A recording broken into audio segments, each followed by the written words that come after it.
ഈ വാർത്ത നിസ്സാരമായി കാണണ്ട. വളരെ പ്രധാനപ്പെട്ട ഒരു വാർത്തയാണ്. പലതവണ ഈ ചാനലിൽ ഞാൻ ഈ വാർത്തയായിട്ട് ചെയ്തിട്ടുണ്ട്. പക്ഷെ ഉദ്ദേശ ലെവലിൽ അങ്ങോട്ട് കത്തിയിട്ടില്ല. അതിന്റെ കാരണം ഇതിന്റെ സീരിയസ്നെസ് മനസ്സിലാകാത്തത് കൊണ്ടാണ്. ഇപ്പൊ ഇത് NH-66 ഓപ്പണായി കഴിഞ്ഞപ്പോൾ അതിന്റെ പ്രശ്നങ്ങൾ പല ഭാഗത്തും കണ്ടു തുടങ്ങി.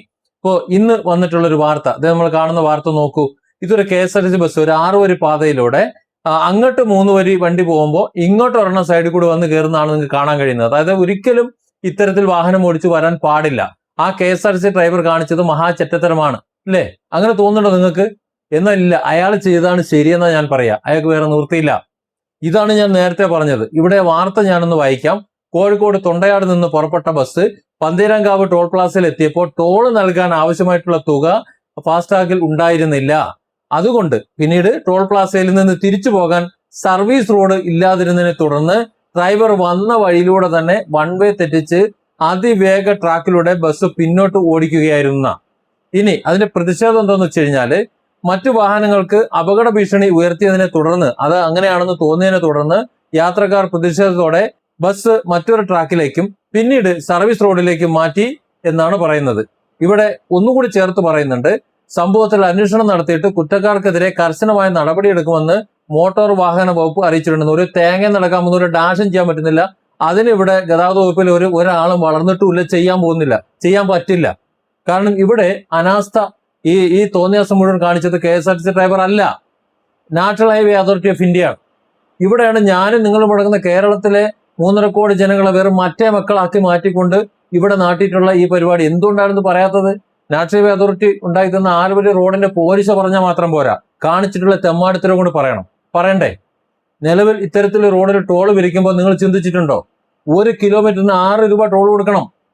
ഞാനും നിങ്ങളും കാർ കൊണ്ട് ഇവിടെ ഇറങ്ങി കഴിഞ്ഞാൽ 1 കിലോമീറ്ററിന് 6 രൂപ ടോൾ കൊടുക്കണം. കുഴപ്പമില്ല, നല്ലത്. ഇത്രയും നല്ലൊരു റോഡ് ഉണ്ടാക്കിയിട്ട് ടോൾ കൊടുത്താൽ എന്താ കുഴപ്പം? ഒരു കുഴപ്പമില്ല, കൊടുക്കണം. അത് തന്നെയാണ് നമ്മുടെ അഭിപ്രായം. പക്ഷെ ഒരു കാര്യങ്ങളുണ്ട്, 2-3 കാര്യങ്ങളുണ്ട്. ഇവിടെ സകല നിയമങ്ങളും തെറ്റിച്ച് സകല മനുഷ്യാവകാശങ്ങളും കാറ്റിപ്പുറത്തിയിട്ട് സകല ഭരണഘടനാ ലംഘനവും നടത്തിയിട്ടാണ് ഈ 6 വരി ഉണ്ടാക്കിയിരിക്കുന്നത്.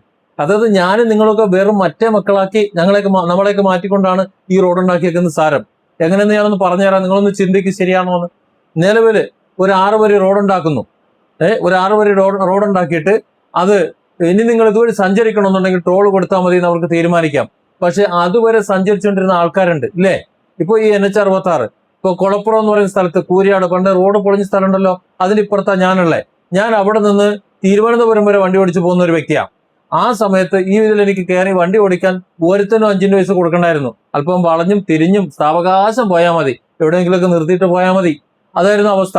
ചായ കുടിക്കണോ ചായ കുടിക്കാം, ഇനി കള്ളു കുടിക്കണമെങ്കിൽ കള്ളു കുടിക്കാം, ഇതെല്ലാം കുടിച്ചിട്ട് മര്യാദയ്ക്ക് എന്റെ കെട്ടൊക്കെ ഇറങ്ങിയിട്ട് വണ്ടി ഓടിച്ചു പോകാം. ഇതായിരുന്നുള്ള സിസ്റ്റം. അങ്ങനെയായിരുന്നു. അത്തരത്തിലുള്ള റോഡുള്ളപ്പോ അങ്ങനെ പോകണമെന്നുള്ളവർ അങ്ങനെ പോവും.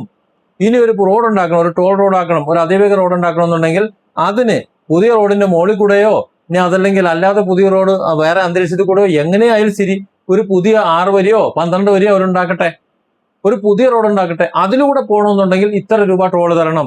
ഇത് ഇനി അല്ലാത്തവർക്ക് നിങ്ങൾ പഴയ പോലെ അങ്ങ് സഞ്ചരിച്ചാൽ മതി എന്ന് പറയുന്നതല്ലേ നല്ലത്? അതിന്റെ സ്ഥാനത്ത് നിലവിലുള്ള നമ്മുടെ സഞ്ചാര സ്വാതന്ത്ര്യം മുടക്കി. ഇല്ല, ഇനി പോണ്ട. ഇപ്പൊ പറയണത് എന്താണെന്നറിയാം? ഈ പന്തീരങ്കാവ് ടോൾ പ്ലാസ ആയാലും അത് കഴിഞ്ഞ് വെട്ടിച്ചിറ ടോൾ പ്ലാസ ആയാലും ഇവിടെ ഒന്നും സർവീസ് റോഡില്ല. അതായത് അവിടെ ടോൾ കൂടെ അല്ലാതെ കടന്നു പോകാൻ പറ്റില്ല. ഇവിടെ നിന്ന് തിരുവനന്തപുരത്തേക്ക് ഒരാൾ പോകണമെന്നുണ്ടെങ്കിൽ മിനിമം ഒരു 50 കിലോമീറ്റർ 45 കിലോമീറ്റർ ഇവർ ടോൾ പ്ലാസ കൊണ്ട് വെച്ചേക്കണേ. ഈ നിയമമൊന്നും പാലിച്ചിട്ടില്ല. അപ്പൊ എങ്ങനെ പോയാലും ഒരു 6-7 ടോൾ പ്ലാസ എന്തായാലും ഉണ്ടാവും.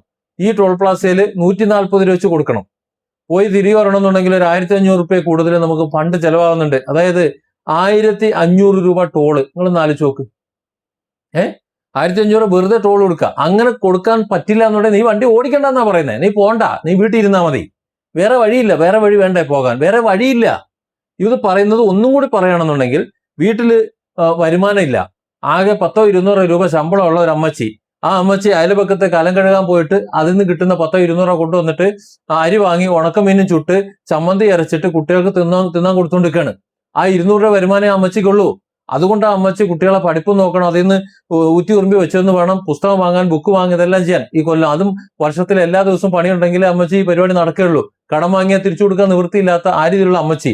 ആ അമ്മച്ചി എടുത്തൊരു സുപ്രഭാതത്തെ കുറച്ച് ആൾക്കാർ ഒന്ന് പറയാണ്, ഇനി മുതലോട് ഉണക്കമീന് ചുട്ടു തിന്നാൻ പറ്റൂല, ചമ്മന്തി അരയ്ക്കാൻ പറ്റില്ല, മുളക് അടിച്ചുകൊണ്ടുള്ള കഞ്ഞിയും വേണ്ട, നമ്മളൊരു പരിപാടി ഒന്നും പറ്റൂല, ഇനി ഇവിടുന്ന് മന്തി മാത്രം തിന്നാൽ മതി എന്ന് പറഞ്ഞിട്ട് കൽപ്പിക്കുകയാണ്. എന്നിട്ട് അവിടെയുള്ള റേഷൻ കട അടച്ചു പൂട്ടുന്നു, പലചരക്കട അടച്ചു പൂട്ടുന്നു, എല്ലാം പൂട്ടുന്നു. എന്നിട്ട് ഒരു മന്തി കട തുറന്നു വെക്കുന്നു. ആ മന്തി ആകട്ടെ ഒരു നേരത്തെ മന്തിക്ക് 500 രൂപ ചെലവും വെച്ചേക്കണം. അത് വേണമെങ്കിൽ തിന്നാൽ മതി എന്നാ പറയുന്നത്. ഈ അമ്മച്ചി എങ്ങനെ ജീവിക്കും എന്ന് പറയും. ഇതാണ് ഇതിന് ഉദാഹരണം. ഇങ്ങനെയുള്ളൂ. ഈ അമ്മച്ചി എങ്ങനെ ജീവിക്കുക, അവർക്ക് ഭക്ഷണം കഴിച്ച് എങ്ങനെ ജീവിക്കുക? ഇവിടെ സാധാരണക്കാരായ എന്നെ നിങ്ങളെയൊക്കെ മറ്റേമ്മമാരാക്കിക്കൊണ്ടാണ് ഇവർ ഈ റോഡ് ഉണ്ടാക്കി വെച്ചേക്കണേ. അതായത് നമ്മൾ സഞ്ചരിക്കണ്ട, ഈ ടോൾ കൊടുക്കാതെ സഞ്ചരിക്കാൻ അവകാശമില്ല ഇവിടെ ഉള്ളവർക്ക്. ടോൾ കൊടുക്കാതെ സഞ്ചരിക്കുന്നവർ അങ്ങനെ സഞ്ചരിച്ചോളും. അവർ കുറച്ച് 2 ദിവസം സമയം എടുത്തിട്ട് പൊയ്ക്കോളും. ഇനി 2 മണിക്കൂർ കൊണ്ട് കുറ്റിപ്പുറം കടക്കണമെന്നുള്ളവർ ടോൾ കൊടുത്തിട്ട് പൊയ്ക്കോട്ടെ. അത് ആർക്കും അതിന് തടസ്സമൊന്നുമില്ലല്ലോ. നിലവിലുള്ള റോഡിൽ ടോൾ കൊടുത്ത് ചെയ്തു വെച്ചത് ഒന്നാമത്തെ തെറ്റ്. ഇത് ചെറ്റത്തരമാണ്. നമ്മുടെ കേരള സർക്കാരുകളും നാഷണൽ ഹൈവേ അതോറിറ്റിയും ചെയ്ത ഭൂലോക ചെറ്റത്തരമാണ് എന്നാണ് ഞാൻ പറഞ്ഞു വെക്കുന്നത്. പിന്നെയുള്ളത് സർവീസ് റോഡ്. എന്ത് ഈ സർവീസ് റോഡ് വേണ്ടേ? ഞാൻ ഇതിനു മുമ്പ് ഒരു ദിവസം പറഞ്ഞിരുന്നു, ഈ വെട്ടിച്ചിറ ടോൾ പ്ലാസിന്റെ അപ്പുറവും ഇപ്പുറവും സർവീസ് റോഡില്ല. വെട്ടിച്ചിറ ടോൾ ഹൈവേയിൽ കയറാതെ ഓടുന്ന വാഹനങ്ങളുണ്ട്, ബസ്സുകളുണ്ട്. അവരെങ്ങനെ സഞ്ചരിക്കും എന്ന് ചോദിച്ചിരുന്നു. അവിടെ എത്തുമ്പോൾ സർവീസ് റോഡില്ല, നേരെ ഹൈവേയിലേക്ക് കയറാണ്. അവിടെ എൻട്രി മാത്രമേ ഉള്ളൂ, എക്സിറ്റ് ഇല്ല. നേരെ എൻട്രി കയറിയിട്ട് ടോൾ കടന്നിട്ട് ടോളിന്റെ തൊട്ടപ്പുറത്ത് എക്സിറ്റ് ഉണ്ട്, അതുവഴി ഇറങ്ങി അങ്ങ് പോകണം. അതായത് ടോൾ കൊടുക്കാൻ വേണ്ടി മാത്രം ടോൾ പ്ലാസയുടെ അപ്പുറവും ഇപ്പുറവും മാത്രം എൻട്രി എക്സിറ്റും വെച്ചിട്ടുണ്ട്. ഇതെങ്ങനെയാണ് ശരിയാവുക? ഇതിനെ തന്തയില്ലായ്മ എന്നല്ലാതെ എന്താ അതിന് പറയാം? ചുരുക്കം പറഞ്ഞാൽ ഈ നാഷണൽ ഹൈവേ അതോറിറ്റി ചെയ്തിട്ടുള്ള ഈ തെമ്മാടിത്തരം കൊണ്ട് ആ ബസ് ഡ്രൈവർക്ക് അത് ചെയ്യേണ്ടി വന്നതാണ്. ശരിയല്ലേ? അയാളുടെ ബസ്സിന്റെ ഫാസ്ടാഗിൽ പണമുണ്ടോ ഇല്ലയോ എന്ന് ചിന്തിക്കേണ്ടത് ആരാണ്? കണ്ടക്ടറാണ് ബസ്സിന്റെ കസ്റ്റഡിയിൽ നമുക്ക് വേണമെങ്കിൽ തത്വത്തിൽ പറയാം. കണ്ടക്ടർ എല്ലാ ദിവസവും രാവിലെ എടുത്ത് മൊബൈൽ നോക്കിയിട്ട് അയാളെ മൊബൈലിലല്ലല്ലോ ഫാസ്ടാഗ് ചെയ്തേക്കണേ, ആ ഫാസ്ടാഗിൽ പൈസ ഉണ്ടോ ഇല്ലയോ എന്ന് നോക്കിയിട്ട് അയാൾക്ക് പുറപ്പെടാൻ പറ്റുമോ? അപ്പോൾ ഒരു ബസ്സിൽ ഫാസ്ടാഗ് റീചാർജ് ചെയ്യുമ്പോൾ, അതല്ലെങ്കിൽ KSRTC ബസ്സുകൾ മുഴുവൻ ഫാസ്ടാഗ് റീചാർജ് ചെയ്യുന്ന സമയത്ത് ആ ഫാസ്ടാഗിൽ പണമുണ്ടോ ഇല്ലയോ എന്ന് അറിയാനുള്ള ഒരു സിസ്റ്റം എന്തേ KSRTC ചെയ്തു വെച്ചിട്ടില്ലേ?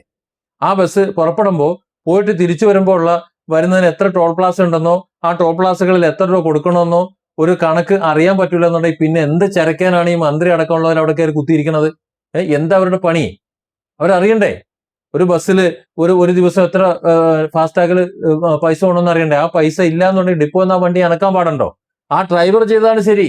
കാര്യം ഡ്രൈവർ അതിനകത്ത് കുത്തിഞ്ഞെരിക്ക് കുറെ ആൾക്കാരുണ്ട്, കുറെ സാധുക്കളുണ്ട്, അവർക്ക് എത്തണ്ടേ? അയാൾക്ക് വേറെ മാർഗമല്ല, അല്ലാതെ ഈ ബസ് പറപ്പിക്കാൻ അയാൾക്ക് അറിയില്ലല്ലോ. അയാൾ വണ്ടി തിരിച്ചു വിട്ടു. അതായത് ഇവിടുത്തെ കുറ്റക്കാരനെന്ന് പറയാൻ നാഷണൽ ഹൈവേ അതോറിറ്റിയാണ്. ആ നാഷണൽ ഹൈവേ അതോറിറ്റിക്ക് ടോൾ കൊടുക്കാതെ പോകാനുള്ള ഒരു സംവിധാനം കൂടെ അവിടെ ചെയ്യണം. ഇനി അതിനാണ് പ്രശ്നം എന്നുണ്ടെങ്കിൽ, ഏത് ടോൾ കൊടുക്കാതെ വിളവന്മാരായിട്ട് പോകണം എന്നുള്ളവരാണെങ്കിൽ അതിന് ആധുനിക സംവിധാനം ഇല്ലേ? ഇവിടെ GPS സംവിധാനം ഇല്ലേ? അതുവരെ വാഹനം ഓടിയിട്ട് വന്നിട്ട് അതുവരെ വാഹനം ഓടി വന്നിട്ട് അതിന് തൊട്ടുപുറത്തുള്ള എക്സിറ്റിൽ ഇറങ്ങിപ്പോയി കഴിഞ്ഞാൽ ക്യാമറ പിടിക്കില്ലേ? അത് കഴിഞ്ഞ് തൊട്ടപ്പുറത്തെ എൻട്രിയിലൂടെ കയറി കഴിഞ്ഞാൽ അപ്പോഴൊരു ഡബിൾ ഫൈൻ അങ്ങോട്ട് അടിച്ച് എത്താനുള്ള സംവിധാനം ചെയ്താൽ പോരെ? നാഷണൽ ഹൈവേയിലൂടെ GPS സിസ്റ്റത്തിൽ ഓടി വരികയും ആ GPS ട്രാക്ക് ചെയ്യുകയും ടോൾ പ്ലാസിന്റെ തൊട്ടുപുറത്ത് വരുമ്പോൾ പുറത്തേക്ക് ഇറങ്ങിയിട്ട് ടോൾ പ്ലാസ കഴിഞ്ഞിട്ട് വീണ്ടും അകത്ത് കയറുകയാണെന്നുണ്ടെങ്കിൽ ട്രാഫിക് വയലേഷൻ ആണ്, അവിടെ കാണിച്ചിട്ടുള്ള തെമ്മാടിത്തരമാണെന്ന് അറിയാൻ ഇന്ന് സിസ്റ്റത്തിന്റെ സഹായം തേടിയാൽ പോരെ? അങ്ങോട്ട് കയറുമ്പോൾ ഒരു 140 റുപ്യ അവൻ ലാഭിച്ചിട്ടുണ്ടെങ്കിൽ ഒരു 0 കൊണ്ടിട്ട് ഒരു 1400 റുപ്യ ഫൈൻ അങ്ങോട്ട് ചെന്നാൽ പോരെ? പിന്നെ അവൻ ടോൾ കൊടുക്കാതെ പോവോ?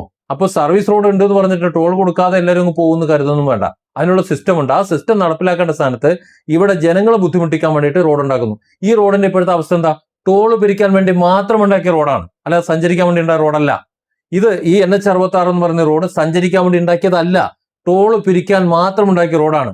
പൂർണ്ണമായും ഈ റോഡ് തുറന്ന് പ്രവർത്തിക്കുമ്പോൾ പിന്നീട് നിങ്ങൾക്കത് മനസ്സിലാവും, ഇപ്പൊ പ്രതികരിച്ചില്ല എന്നുണ്ടെങ്കിൽ. Different angles. Don't forget to subscribe and support this channel.